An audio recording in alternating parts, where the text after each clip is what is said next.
Assalamualaikum warahmatullahi wabarakatuh.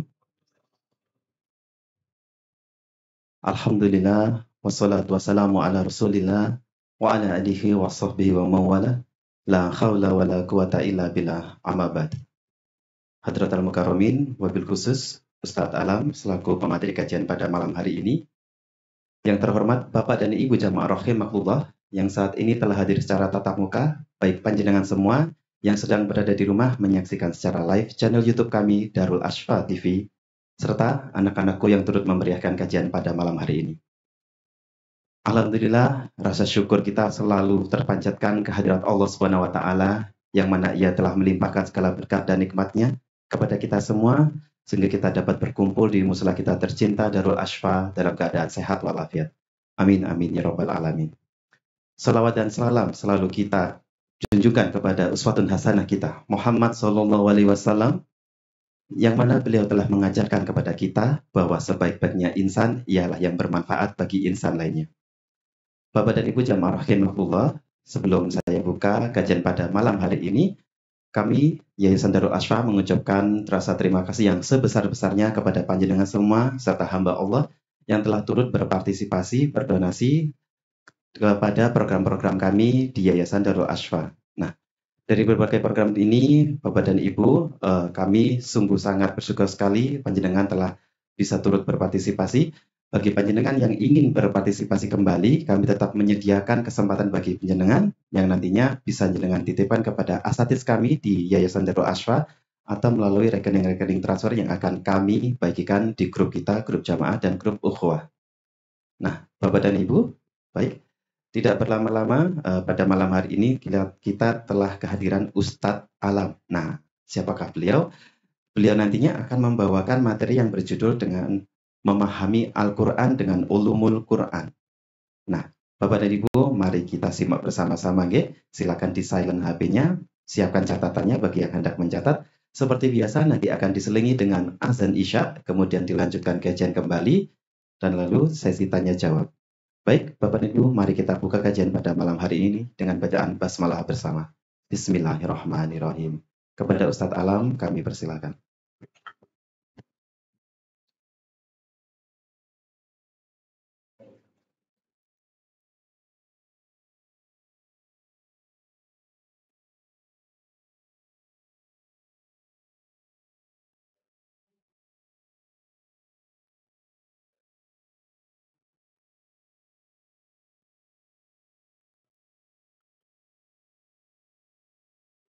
Assalamualaikum warahmatullahi wabarakatuh. Alhamdulillahi Rabbil Alamin. Hamdan kathiran tayyiban mubarakan fih, kama yuhibbu Rabbuna wa yardah. Ashhadu an la ilaha illallah wahdahu la syarikalah, wa ashhadu anna Muhammadan abduhu wa rasuluh la nabiyya ba'dah. Allahumma salli ala Muhammad wa ala alihi wa ashabihi ajma'in, amma ba'd. Puji syukur senantiasa kita panjatkan kehadirat Allah Subhanahu wa Ta'ala atas limpahan rahmatnya, limpahan anugerahnya, sehingga pada malam hari ini kita dapat berkumpul bersama dalam majelis ilmu. Mudah-mudahan Allah memberikan ilmu yang bermanfaat fid dunya hatal akhirah. Salawat dan salam kita haturkan kepada beliau, junjungan kita, Nabi besar Nabi Muhammad sallallahu alaihi wasallam, para sahabatnya, tabi'in, tabi'ahum, wa man tabi'ahum bi ihsanin ila yaumiddin. Dan atas kehadiran Bapak, Ibu, hadirin semua, mudah-mudahan pertemuan yang singkat ini Allah memberikan kita ilmu yang bermanfaat, yang akan menambah iman kita kepada Allah Subhanahu wa Ta'ala. Hadirin yang dimuliakan oleh Allah, pada malam hari ini saya akan menyampaikan sebuah materi, yaitu memahami Al-Quran berdasarkan ulumul Quran. Nah, ada satu pertanyaan pemantik atau pernyataan pemantik yang harus kita pahami bersama, bahwa banyak kaum muslimin yang sesat karena berpegang pada Quran dan Sunnah atau Quran dan hadis. Lah kok bisa?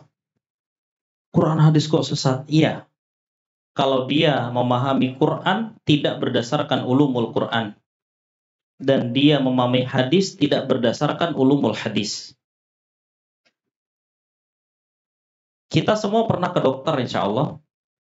Pernah mendapatkan resep dokter.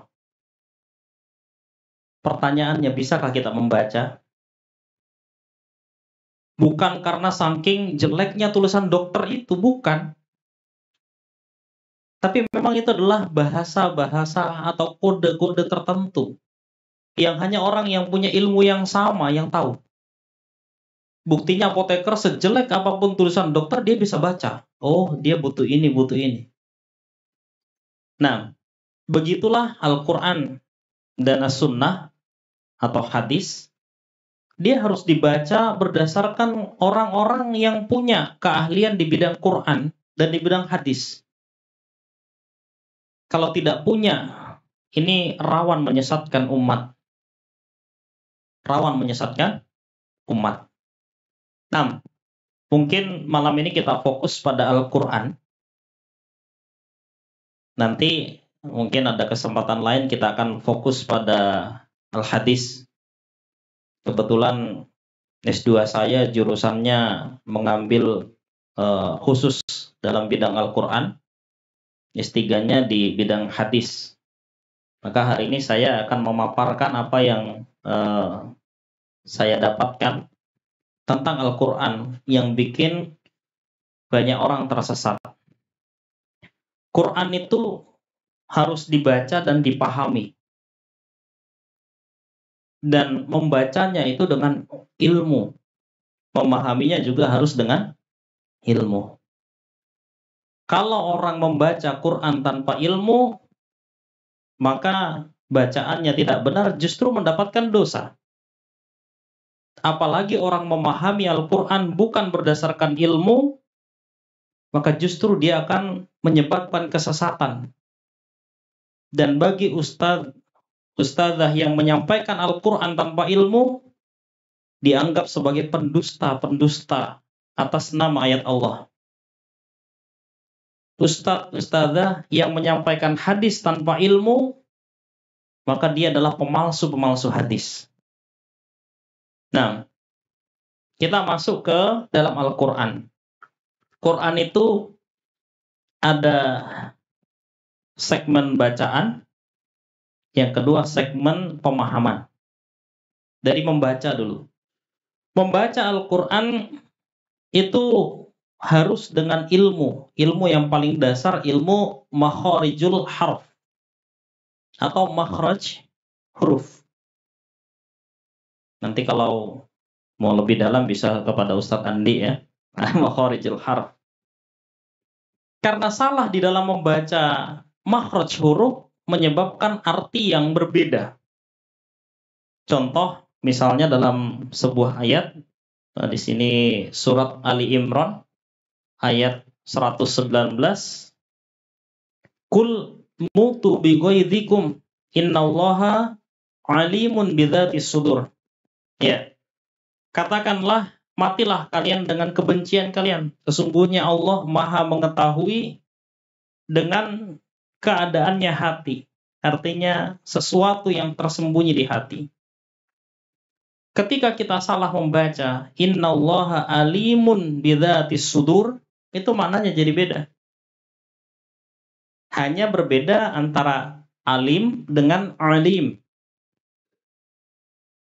Kalau ada orang di sekitar kita yang kita katakan, wah dia alim itu. Dia pendiam, makanya kelihatan alim. Alim itu bahasa Arab artinya sakit. Alim itu sakit, Pak. Makanya dia diam mungkin karena menahan sakit gitu. Jadi kalau ada orang bilang itu orang alim, itu berarti orang sakit gitu. Firman Allah, walahum adzabun alimun, pakai alif. Tapi kalau alim itu artinya maha mengetahui. Jadi beda antara A dengan A itu sudah beda maknanya. Itu sudah artinya berbeda. Dan banyak ayat-ayat yang salah dibaca akhirnya berarti beda. Bismillahirrahmanirrahim. Satunya baca Bismillah, pakai sa dikit aja. Kalau Bismillah, ismi itu artinya nama, dengan menyebut namanya Allah. Tapi kalau ismun, ismi itu artinya dosa, dengan menyebut dosa-dosanya Allah. Emang Allah punya dosa? Inilah pentingnya kita belajar ilmu yang paling dasar adalah makharijul harf. Ketika orang pokoknya yang penting baca, itu akhirnya dan dia tidak mau belajar. Berbeda dengan orang yang baca terbata-bata padahal dia sudah belajar. Itu pahalanya double. Tapi kalau dia memang sudah tidak mau belajar, aku ngene ae, maka dia hukumnya berdosa. Karena dia menyalahkan arti Al-Quran. Itu yang pertama. Jadi Al-Quran itu untuk membaca Al-Quran yang perlu dipelajari adalah makharijul harf. Makhraj huruf. Ketika seseorang membaca Al-Quran tidak dengan makhraj yang benar, maka kemungkinannya bukan mendatangkan pahala, justru mendatangkan dosa. Itu yang pertama. Yang kedua adalah ilmu baca Quran. Coba misalnya saya baca, ini adalah sebuah hadis riwayat Imam Bukhari, nomor hadisnya adalah 4522. An Anas qala, kana Nabiyyu sallallahu alaihi wasallam yaqul, Allahumma rabbana atina fid dunya hasanah wa fil akhirati hasanah wa qina adzabannar. Itu hadis yang saya baca. Yang kedua, surat Al-Baqarah ayat 201.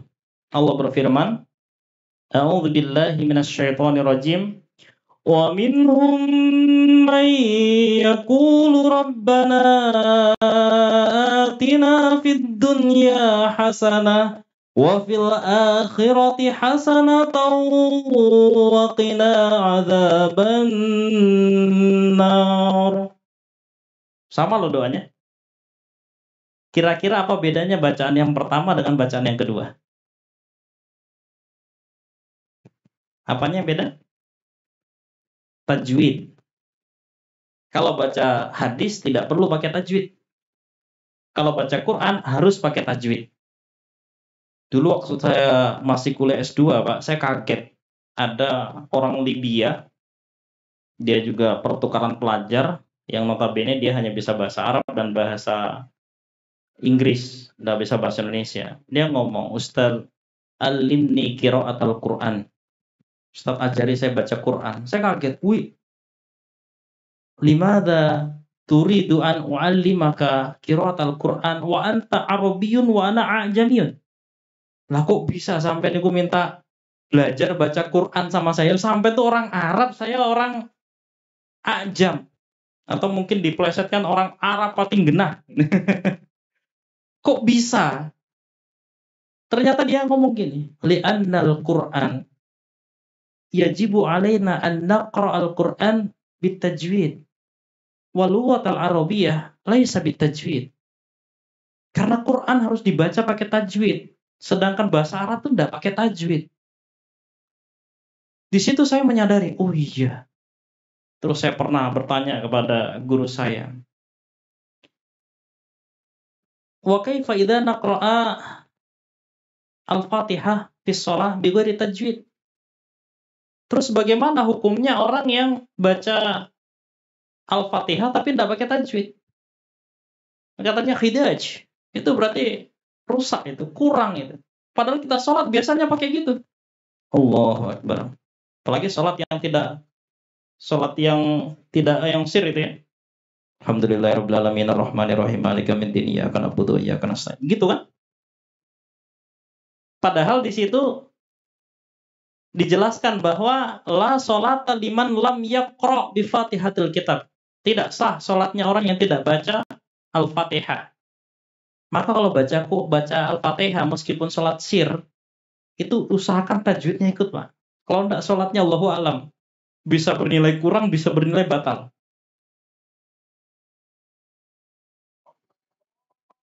Adzan.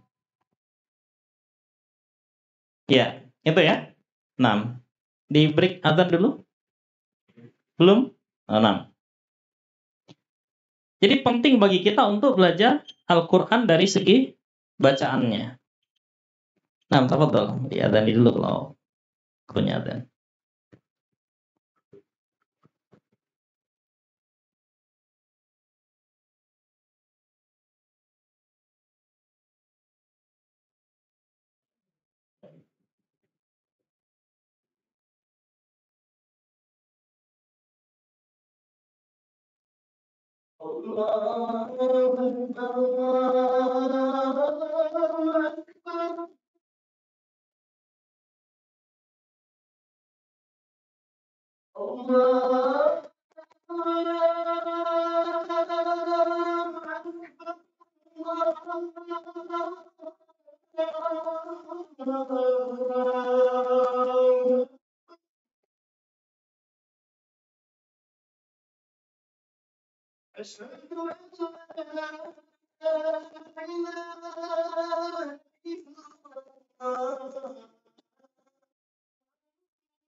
Kita lanjutkan ya. Jadi masalah membaca Al-Quran, yang pertama makhrajnya harus benar. Yang kedua adalah tajwidnya juga harus benar. Yang ketiga jenis bacaan. Kalau kita biasa mendengar wadduha wallaili idza saja ma wadda'aka rabbuka wa ma qala. Itu kan biasa yang kita dengar. Saya pernah bermakmum kepada orang, saya kaget. Wadduha wallaili idza saja. Ini bacaan apa ini? Kayak orang main-main gitu. Ternyata tidak, itu adalah jenis bacaan yang lain. Memang Al-Quran itu diturunkan dalam 7 dialek yang kita sebut sebagai qiraatus sab'ah. Qiraatus sab'ah itu adalah 7 cara membaca Al-Quran, yang di situ masing-masing punya 2 murid, sehingga bacaannya nanti jenisnya ada 21 macam bacaan. Nah, kita bacaan yang mana kira-kira? Nah, kita bacaannya namanya bacaan hafaz. Nah, bacaan kita tuh di Indonesia yang kita kenali adalah bacaan hafaz. Jadi kalau ada orang baca Quran kok rodok beda dengan kita, jangan langsung nyalahkan. Nanti seperti seorang sahabat yang ada sahabat sholat pakai dialek yang lain baca Qurannya. Terus ditarik sama dia, dalam kondisi sholat ditarik, dibawa kepada Rasulullah. Loh, kenapa Umar? Dia membacanya ngawur Nabi. Coba kamu baca Umar, baca. Iya, kamu benar. Kamu baca. Oh ya, kamu juga benar. Memang Al-Quran diturunkan dalam 7 jenis bacaan. Nah, jadi bacaannya itu juga harus sesuai dengan yang diturunkan. Terus membaca Al-Quran itu kalau sekarang alhamdulillah dengan Rosem Usmani, ya, dengan Quran yang sudah dijadikan satu oleh Khalifah Utsman bin Affan, maka disebut Mushaf Utsmani itu sudah tidak salah baca, karena di sana sudah disempurnakan lagi oleh Khalifah Ali, oleh seorang ahli nahwu. Kenapa dia baca hu, kenapa dia dibaca ha, kenapa dia dibaca hi.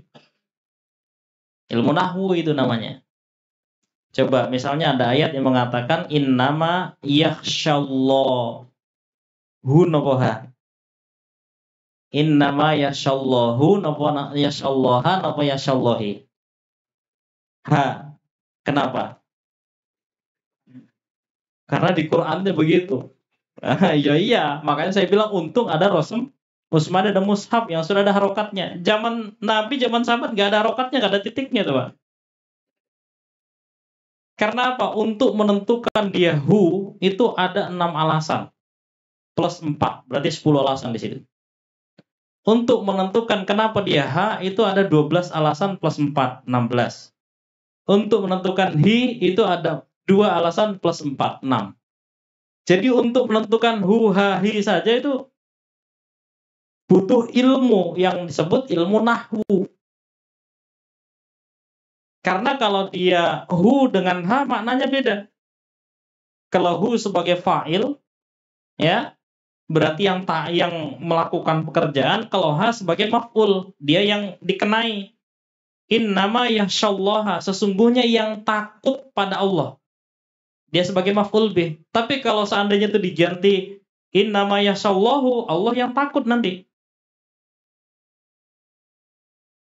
Jadi harokat Quran itu saja itu butuh ilmu. Untungnya kita itu sudah diberikan Quran yang tanpa belajar nahwu pun insya Allah bacanya sudah benar.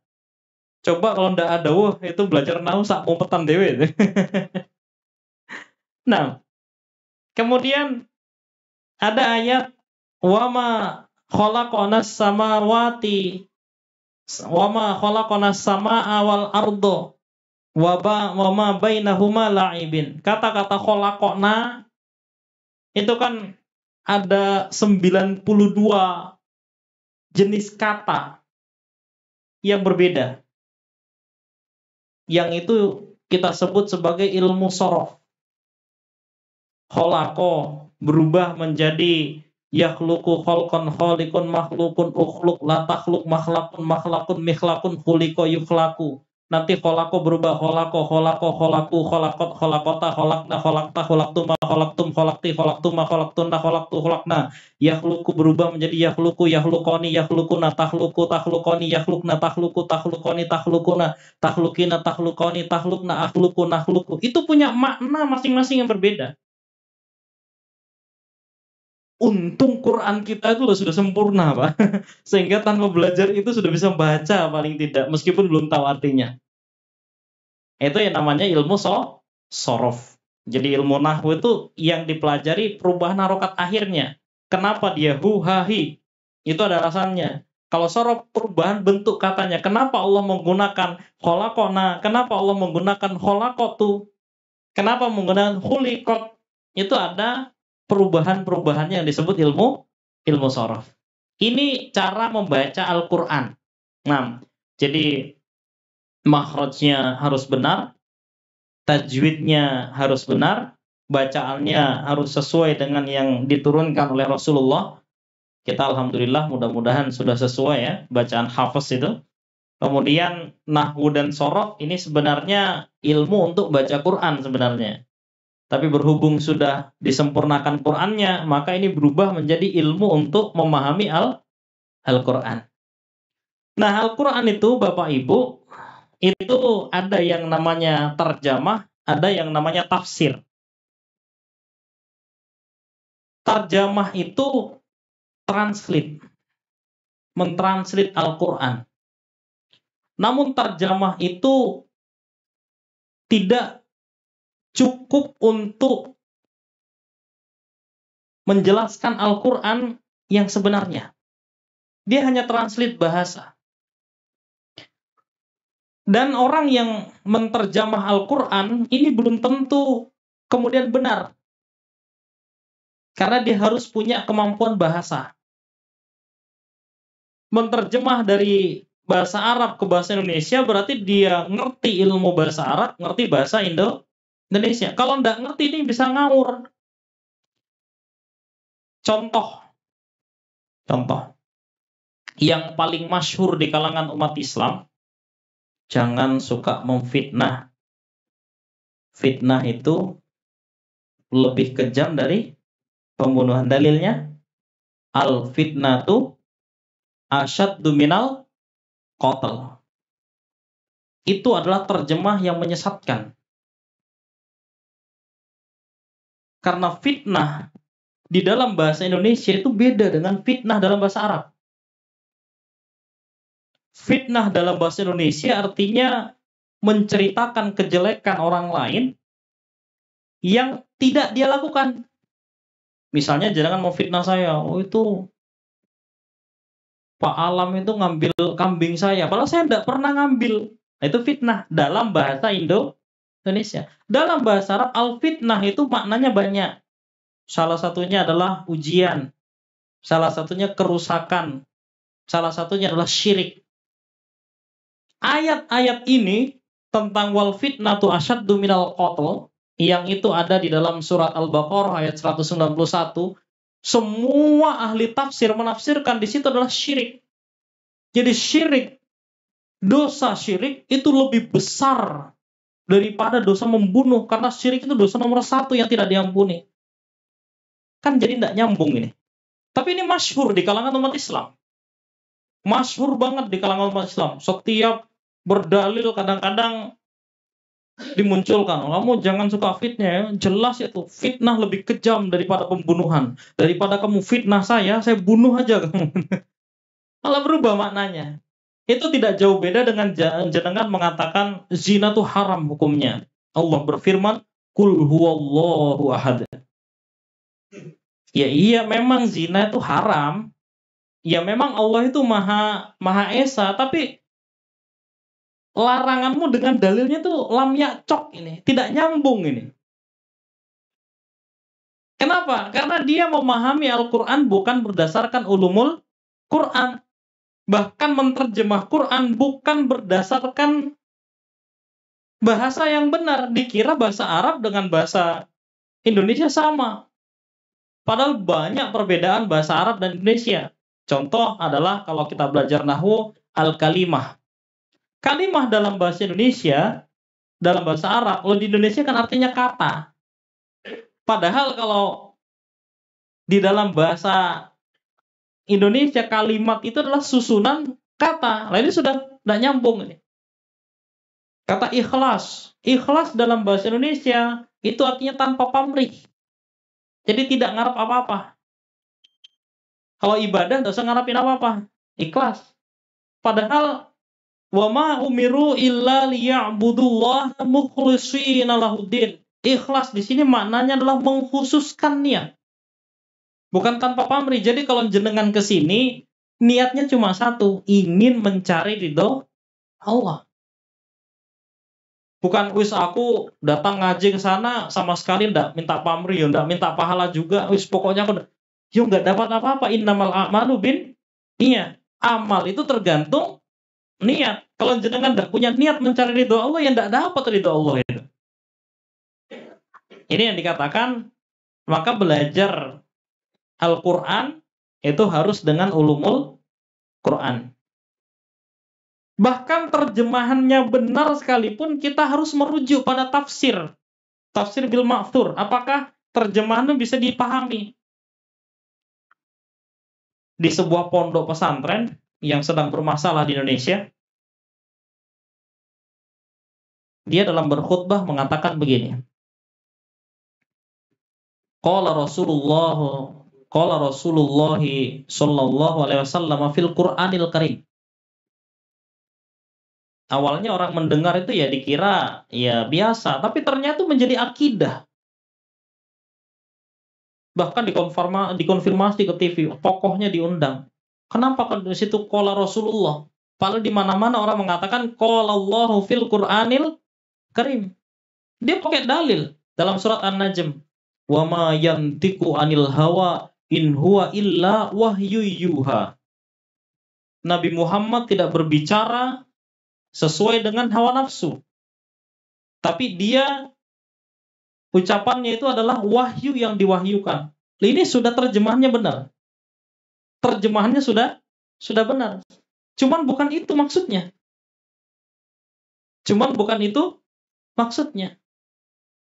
Jadi maksudnya di situ adalah kalau Quran memang lafaznya dari Allah. Itu yang menjadi keyakinan kita umat Islam, Ahlus Sunnah wal Jamaah, bahwa Al-Quran itu betul-betul tanzilum minar rahman, turunnya dari Allah yang Maha Rahman. Nah, ketika dia hanya sekedar translate pakai Google Translate, ya benar terjemahannya, tapi bukan begitu pemahamannya. Ada lagi dalil yang sangat tenar kayaknya. Wa ma khalaqtul jinna wal insa illa liya'budun. Tidak kuciptakan jin dan manusia kecuali untuk beribadah. Itu kalau menurut tafsir Ibnu Abbas ya masih kurang pas itu. Ibnu Abbas, waqala Ibnu Abbas liya'budun ay liwahidun.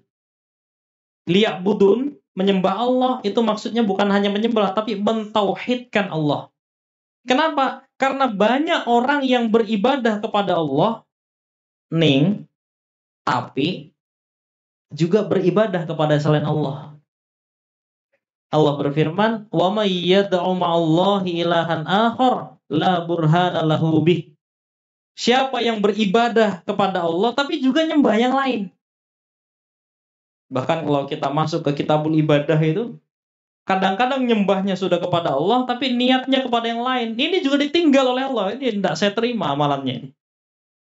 Maka kata-kata liya'budun itu tidak cukup dimaknai beribadah saja, tapi mentauhidkan dalam ibadah. Karena sedikit saja kita geser, niatnya bukan karena Allah, maka hancur ibadah itu. Jangankan kita yang cuma sholat atau cuma ngaji begini. Sahabat itu hijrah. Hijrah itu jangan dipikir pindah rumah, Pak. Kalau sekarang saya mau hijrah ke Malang, truknya datang semua, diangkuti semua, di sana sudah ada rumah, ada. Hijrah itu kenapa pahalanya sangat besar? Karena dia harus meninggalkan keluarganya, meninggalkan hartanya, meninggalkan pekerjaannya, menuju suatu tempat yang di sana tidak punya pekerjaan, tidak punya keluarga, tidak punya rumah. Tidur di emper masjid, sampai disebut ashabus suffah. Demi agama Allah, mereka rela hijrah. Loh, kalau kita bukan hijrah, pindah rumah. Itu saja diancam oleh Rasulullah. Barang siapa yang hijrahnya karena Allah, maka dia akan dapat pahala. Tapi barang siapa yang hijrahnya hanya karena dunia yang ingin dia peroleh, mbok menawa. Barangkali di Madinah nanti saya bisa dapat harta yang lebih banyak, maka tidak dapat pahala hijrahnya, Pak. Atau hijrah karena wanita yang ingin dia nikahi. Siapa tahu di sana dapat istri yang lebih cantik, maka dia tidak dapat pahala. Apalagi hijrah seperti itu besarnya saja, kalau dia misalnya tidak lurus niatnya karena Allah, maka tidak dapat pahala. Apalagi cuma datang ngaji ke sini, cuma sholat.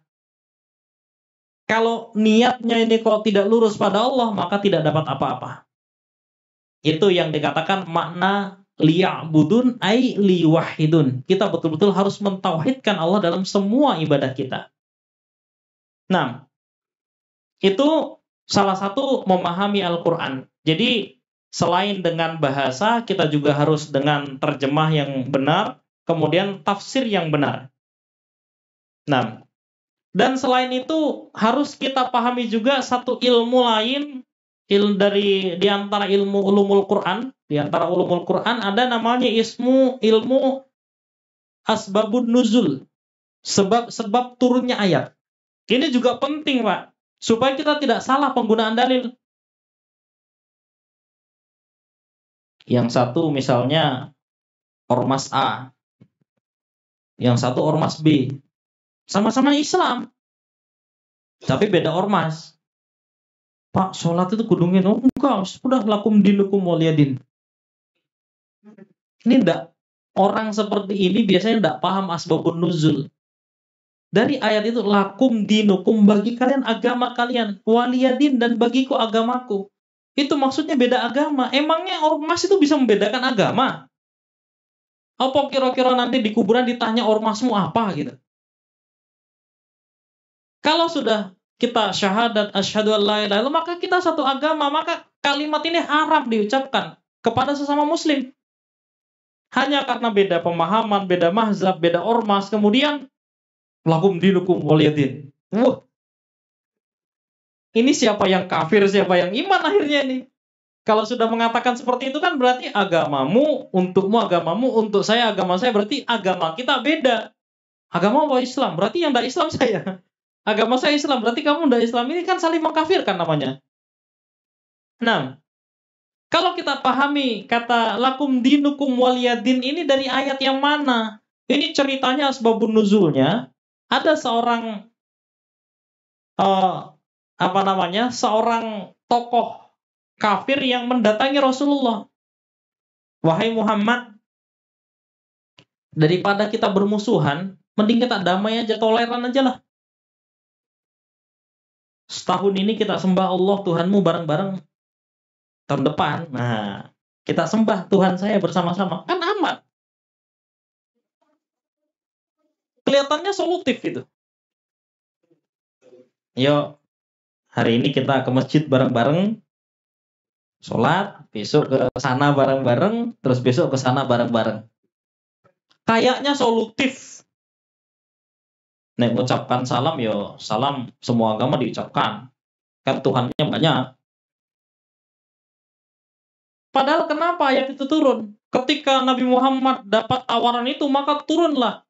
Kul, katakan Muhammad, ya ayyuhal kafirun, hai orang kafir, kamu yang ngajak saya ibadah bareng-bareng itu loh. La a'budu ma ta'budun. Aku tidak akan saja tidak, itu fil mudhari'. Akan saja tidak. Aku tidak akan pernah menyembah apa yang kalian sembah. Wala antum abiduna ma a'bud. Dan kalian gak perlu nyembah-nyembah Tuhan saya. Cek kurang yuk. Ditaukidkan. Oh, kok ditaukidkan? Namanya taukid lafzi.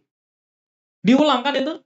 Ya ayyuhal kafirun la a'budu ma ta'budun wala antum abiduna ma a'budu wala ana abidu ma abattum wala antum abiduna ma a'budu. Dikuatkan. Pokoknya saya tidak akan menyembah Tuhanmu. Kamu gak usah nyembah Tuhan saya. Kenapa? Lakum dinukum waliyadin. Nek urusan agama, ibadah kono di tempatmu, saya ibadah sini. Gak usah saling ganggu. Nah itu turunnya ayat itu seperti itu. Lah sekarang malah dirubah. Yang seagama dibilang lakum dinukum waliyadin. Ya. Nanti yang beda agama, toleransi bareng-bareng. Nek ada orang Islam beribadah, kalau perlu ikut ibadah di situ. Nanti ada orang yang lain beribadah, kita harus membantu di situ. Terus asbabun nuzul ayat ini kenapa tidak dipahami?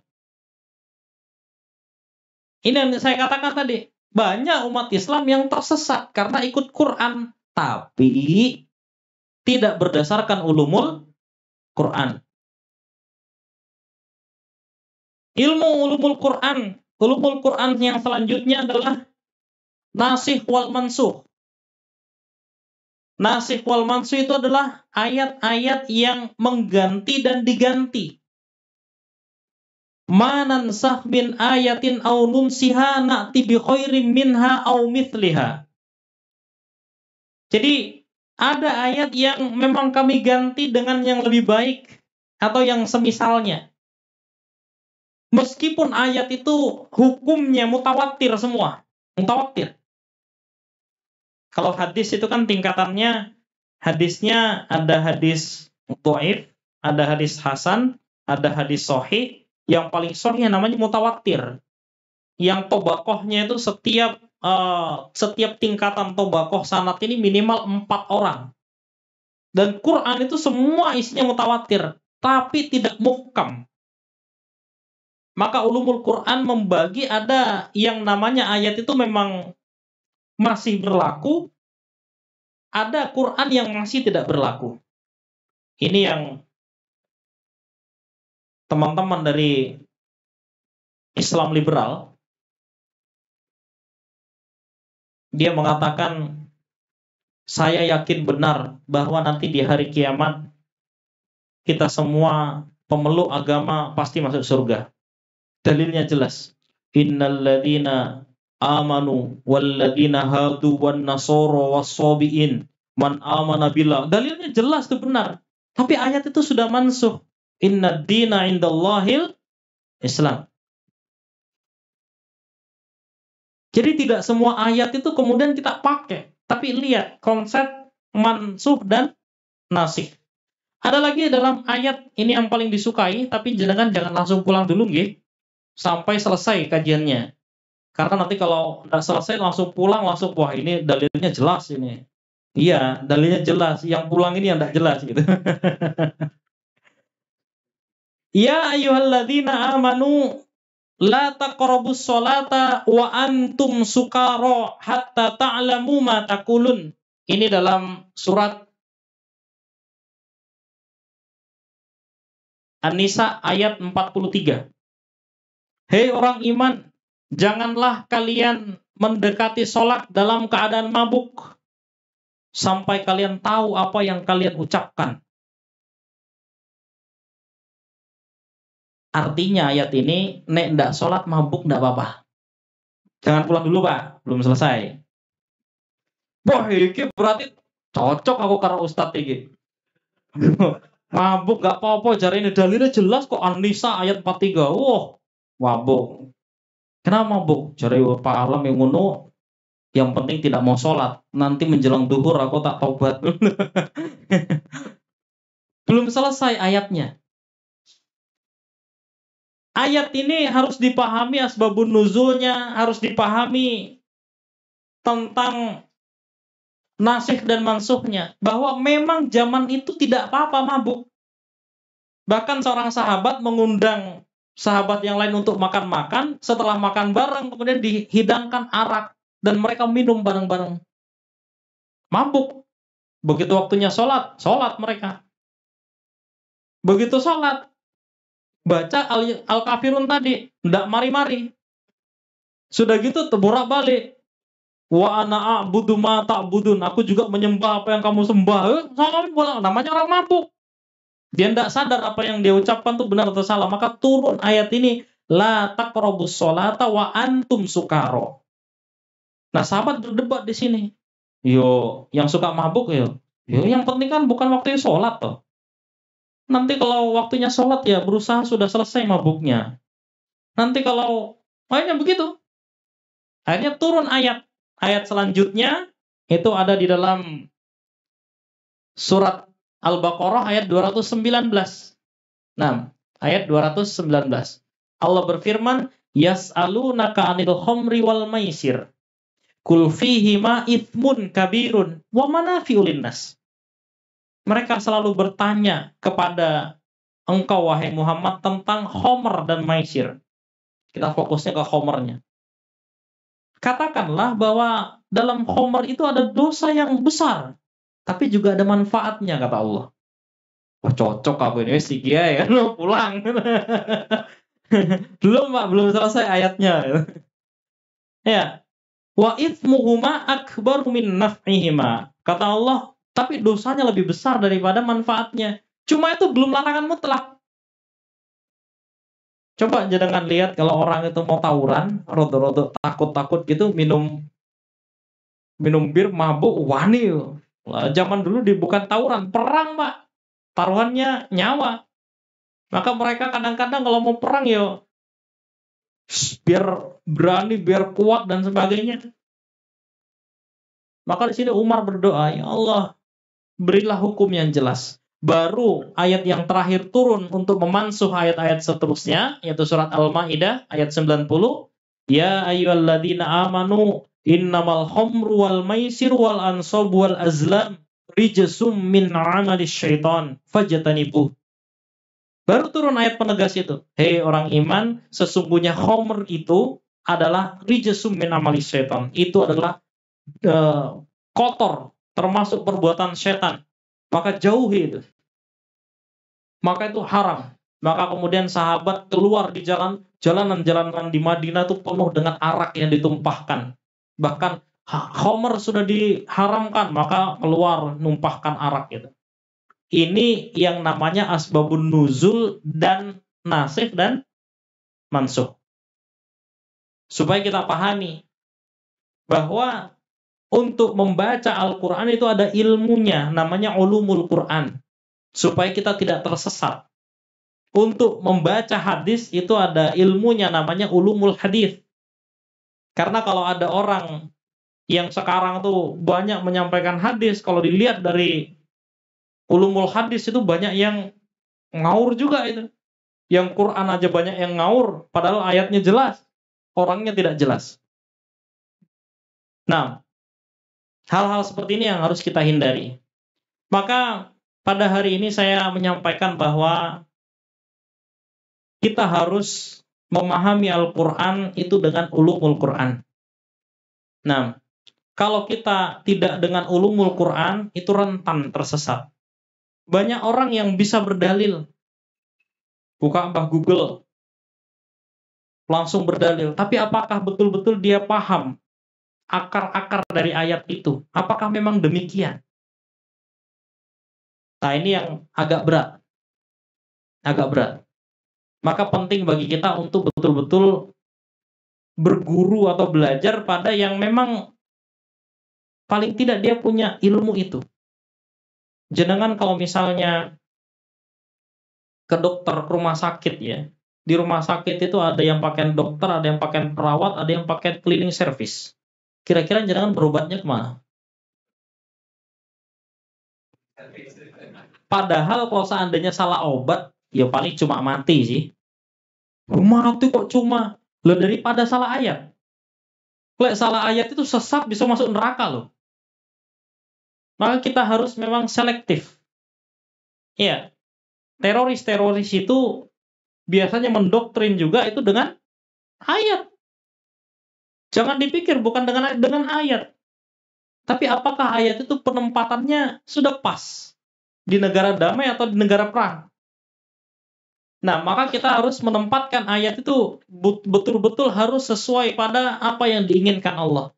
Maka saya katakan bahwa untuk belajar Quran, ya, berpegang pada Quran, berpegang pada hadis, itu harus dengan ilmu Al-Quran dan ilmu Al-Hadis.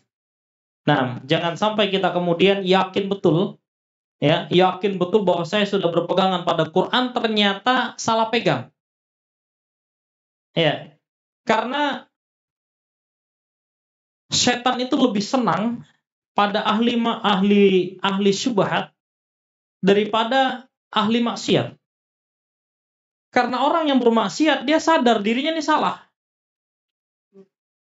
Tapi kalau orang syubhat ini salah dalam memahami Quran, dia yakin betul. Soalnya pegang ayat, tapi ternyata salah paham.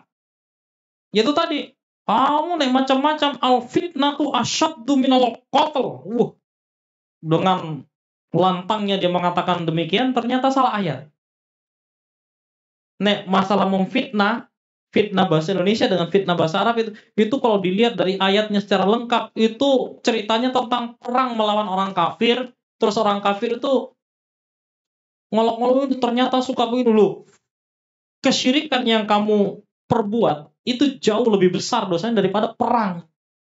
Itu asli dari ayat itu. Nah, padahal itu masyhur di kalangan umat Islam. Masyhur banget. Bahkan saya sudah hafal itu jauh hari sebelum jadi ustadz. Wapal, pokoknya ada orang yang suka kamu hati-hati loh ya. Kamu dosa besar. Allah berfirman, al-fitnatu asyaddu minal qatl. Tiba salah ayat. Naudzubillah min dzalik. Mudah-mudahan Allah memudahkan kita, membimbing kita untuk memahami Al-Quran, memahami Al-Hadis berdasarkan ilmu-ilmu yang ada, yaitu ulumul Quran dan ulumul hadis, sehingga kita betul-betul bisa menjalankan syariat-syariatnya Allah berdasarkan Quran dan hadis yang benar, yang sahih, dengan pemahaman yang benar dan pemahaman yang sahih. Nah, ini sampai jam berapa, Pak? Sampai kesel. Nah, mungkin ada tanya jawab dulu. Tafadhol kalau ada yang mau tanya jawab. Nah, tafadhol.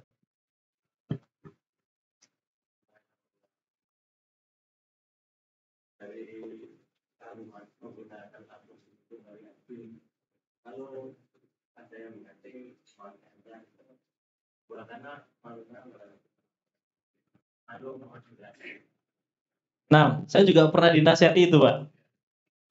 Jadi walana a'maluna walakum a'malukum itu juga ucapannya Nabi kepada orang kafir Quraisy. Ya, itu adalah ucapan Nabi kepada orang kafir Quraisy. Walana a'maluna walakum a'malukum.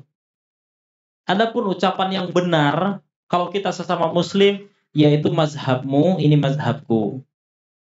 Itu selamat. Namanya mazhab itu kan ada tempat pijaannya berdasarkan ulama ini, ulama ini, ulama ini pegangannya pada Quran hadis. Itu pemahaman kamu, itu mazhab kamu, ini mazhab saya, ini pemahaman saya. Itu lebih selamat. Nek pakai lakum dinukum waliyadin dengan walana amaluna itu sama itu, Pak. Ya, coba kita buka ayat-ayatnya itu sama. Itu ucapan Nabi kepada orang-orang kafir. Jadi itu tadi ya, makanya kita harus menempatkan ayat berdasarkan asbabun nuzul ayat itu.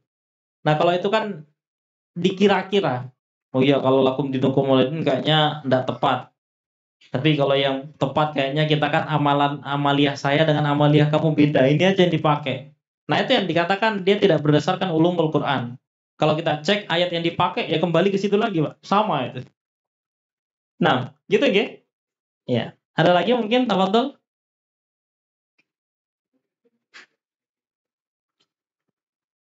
Ya.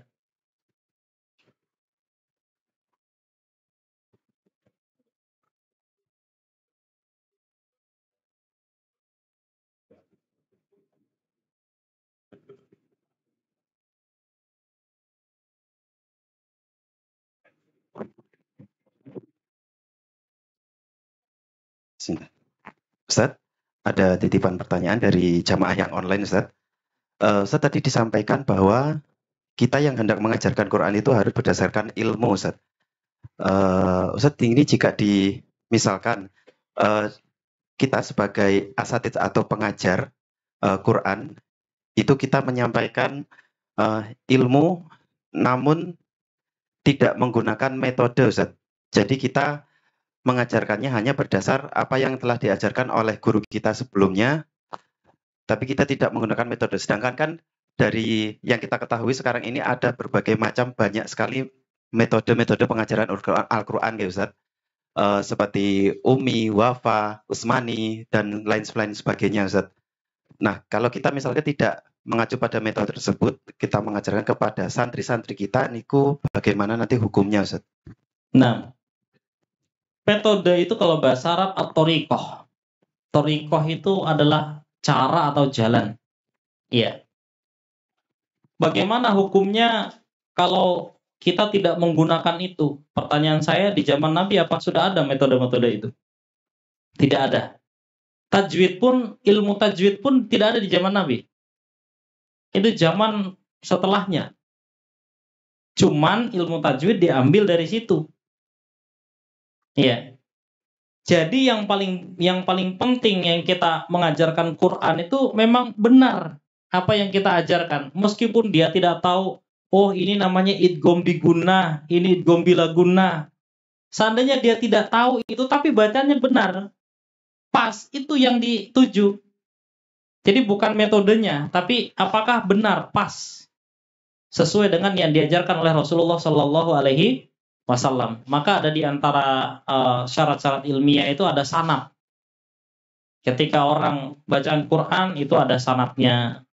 Hadis itu ada sanadnya. Supaya dia betul-betul apa yang dia pegang ini terjamin bahwa ini adalah memang dari Rasulullah Shallallahu Alaihi Wasallam.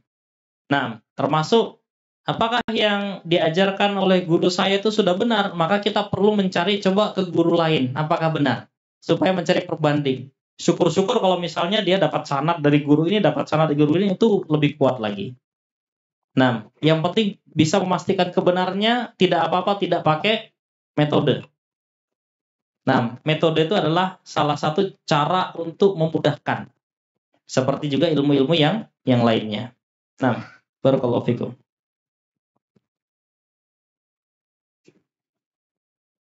Ada lagi mungkin? Ada Ustaz. Nah. Oh ya, silakan.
Nah, tafsir Quran itu sama dengan pemahaman hadis. Tafsir Quran itu ada dua yang masyhur. Namun di disertasi saya kemarin menambahkan jadi 3, Pak. Tafsir yang pertama itu adalah bil ma'thur. Bil ma'thur itu artinya dengan athar. Apa yang diucapkan oleh Rasulullah, kemudian dipahami oleh sahabat, kemudian dipahami oleh tabi'in, dan terus. Itu contohnya Ibnu Katsir. Dan itu adalah tafsir yang lebih selamat, yang paling tinggi nilainya, atau kita sebut tekstual, sesuai dengan teksnya. Nah, karena ilmu nakliyah itu adalah ilmu pemindahan. Yang dipindah namanya memindah. Misalnya saya pindah ini ke sini, isinya tetap sama. Quran itu ilmu nakliyah yang sejak zaman Nabi tidak boleh dirubah isinya. Maka yang paling masyhur itu adalah, yang paling bagus adalah tafsir bil ma'thur dengan pemahaman para sahabat. Nah, kemudian tafsir kedua yang masih boleh digunakan, namun sebagian memperselisihkan, ya, artinya ada yang setuju, ada yang tidak, itu adalah tafsir birro'i, artinya tafsir dengan pengetahuan. Kalau tadi tekstual, yang ini namanya kontekstual. Kadang-kadang ayat itu memang tidak selalu dibaca dengan teks, tapi konteks kehidupan kita memang bagaimana.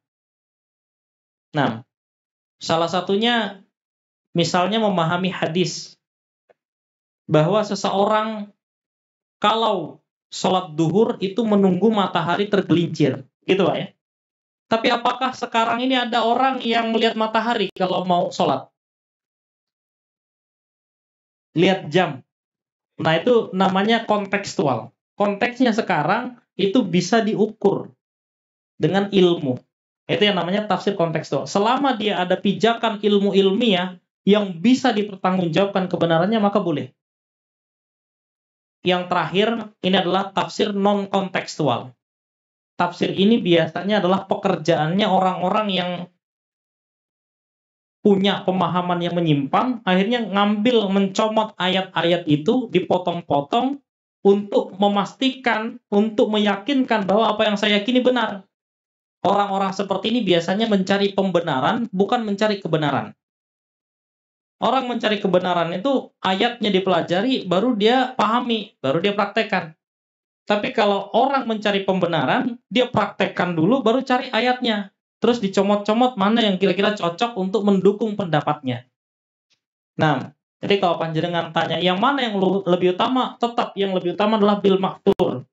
Apa yang diatharkan, apa yang berasal dari Allah Rasul, dipahami oleh para sahabat, disampaikan oleh tabi'in, dan ulama-ulama soleh setelahnya. Nah, kalau yang kontekstual itu masih bisa diterima, yang penting bisa dibuktikan dengan ilmiah. Tapi kalau sudah tidak ilmiah, tidak mampu dibuktikan, apalagi ditambah dengan cerita khurafat, syirik, takhayul, nah itu sudah masuk non-kontekstual yang harus kita hindari supaya kita tidak tersesat. Nah, barakallahu fikum. Gitu, nggih? Ya. Ada lagi mungkin? Masya Allah, ini yang tanya antusias nih Ustaz. Satu lagi Ustaz, dari penanya online. Ustaz, ini ada seseorang yang rajin baca Al-Quran, akan tetapi banyak kesalahan dalam makhrijul huruf, maupun tajwidnya, Ustaz. Nah, ketika kita mengetahui hal itu, kita berusaha untuk memberi masukan, saran, namun malah ditanggapi dengan salah paham dan marah. Ini bagaimana kita bersikap, Ustaz? Sedangkan tujuan kita untuk memberi masukan itu bahwa kita sebenarnya sebagai saudara muslim ya Ustaz, itu sebenarnya sayang kepada beliau dengan tujuan supaya beliau tidak salah dalam mengucapkan makhrijul hurufnya sehingga merubah makna. Bagi yang mengingatkan selesai. Artinya ketika dia sudah mengingatkan maka sudah tidak ada masalah. Dia sudah tidak dayus. Bagi yang diingatkan ini perlu mendapatkan ancaman. Rasulullah Shallallahu Alaihi Wasallam bersabda, "Wa man lam yataghan bi qiraatil Qur'an falaysa minni." Siapa yang tidak ghon ini membaca dengan baik, membaca sesuai dengan hukum-hukum bacaan yang benar, dia bukan golongan saya. Jadi ibadah itu boleh, namun harus punya dasar. Baca Qur'an ini baik, iya, tapi bacanya harus benar. Nah, jadi pentingnya seorang berilmu sebelum beramal. Bahkan Allah menegur manusia, mengatakan fa'lam annahu la ilaha illallah. Bahkan untuk mengucapkan la ilaha illallah kita harus tahu dulu ilmunya. Banyak di antara kita yang menjadi muslim karena orang tua. Bukan karena ilmu.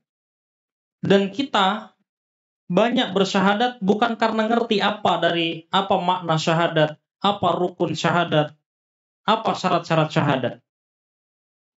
Sehingga kadang-kadang tanpa dia sadari, dia keluar dari syahadatnya tanpa dia sadari. Karena tidak belajar ilmu. Maka penting bagi kita, Allah mengingatkan itu, fa'lam annahu la ilaha illallah. Bahkan untuk mengucapkan la ilaha illallah, kamu harus cari tahu dulu. Apalagi baca Quran dan yang lain-lain. Syahadat itu adalah amalan pertama dan utama di dalam Islam. Itu saja disuruh cari ilmunya dulu. Karena kalau orang tidak ngerti ilmunya, maka nanti akan rentan menimbulkan kerusakan. Maksudnya baik, iya, maksudnya baik, tapi kalau caranya salah juga salah jadinya. Coba saya misalnya baca ghairil maghdubi alaihim waladdallun. Maksud saya baik loh. Ya tapi salah ya apa enggak salah? Ya, meskipun kita punya niat baik, kalau salah ya apa enggak salah itu. Saya kan baca Quran niatnya sudah baik. Iya, niatmu sudah baik. Tapi itu salah. Nah, diterus-teruskan sudah ada ancaman dari Nabi bahwa kamu bukan termasuk golongannya Nabi. Nah, mudah-mudahan Allah memberinya hidayah hikmah supaya mau berubah, belajar membaca Quran yang lebih baik. Termasuk kita semua ya. Nah, barakallahu fikum. Ada lagi mungkin tafadhol. Cukup kira-kira? Mudah-mudahan Allah memberikan ilmu yang bermanfaat untuk kita semua. Sedikit yang bermanfaat itu jauh lebih baik daripada yang tidak bermanfaatnya. Banyak tapi tidak bermanfaat. Kita tutup dengan doa. Ya, kita doakan mudah-mudahan saudara-saudara kita yang saat ini dalam ancaman, ya, termasuk diantaranya saudara-saudara kita di Palestina, saudara-saudara kita di Lebanon, dan di seluruh belahan dunia yang lain yang mengalami penderitaan. Mudah-mudahan Allah memberikan kesabaran, Allah memberikan pertolongan, Allah memberikan kemenangan bagi mereka semua. Kita berdoa, a'udzubillahi minasyaitonirrajim, bismillahirrahmanirrahim. Alhamdulillahirabbil alamin. Allahumma shalli ala Muhammad wa ala ali Muhammad kama shallaita ala Ibrahim wa barik ala Muhammad wa ala ali Muhammad kama barakta ala Ibrahim fil alamin innaka Hamidum Majid. Rabbana zalamna anfusana wa illam taghfir lana wa tarhamna lanakunanna minal khasirin. Rabbana la taj'alna fitnatan lil qaumidz zalimin wa najjina bi rahmatika minal qaumil kafirin. Rabbana hab lana min azwajina wa dhurriyyatina qurrata a'yun waj'alna lil muttaqina imama. Allahumma ighfir lil muslimina wal muslimat wal mu'minina wal mu'minat al ahya'i minhum wal amwat. Rabbana atina fid dunya hasanah wa fil akhirati hasanah wa qina adzabannar. Wa sallallahu ala Muhammad wa ala ali Muhammad walhamdulillahi rabbil alamin. Demikian mungkin dari saya, banyak kekeliruan, mohon maaf yang sebesar-besarnya. Kalau nanti ada penjelasan yang saya kurang benar, mohon dikoreksi. Karena yang baik semua dari Allah, yang kurang pasti dari saya sebagai manusia. Terima kasih banyak. Jazakumullah khairan. Assalamualaikum warahmatullahi wabarakatuh.